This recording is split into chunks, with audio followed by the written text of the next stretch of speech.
Hello. हाँ छोटू, क्या कर रहा है? खाना खाया? और सब बढ़िया है ना?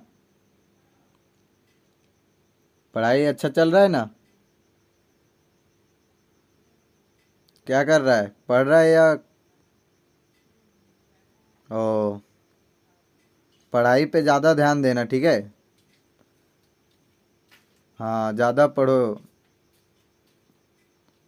ज़्यादा पढ़ाई पे फोकस करो, ठीक है? हाँ, घूमना फिरना बाद में। घूमने का उम्र अभी बहुत है तुम्हारा। अभी पहले पढ़ाई करो अच्छा ध्यान लगा के।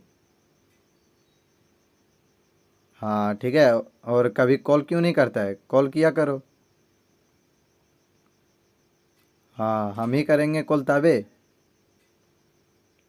बड़ा भाई हैं, कभी कभार कर लिया करो तुम भी।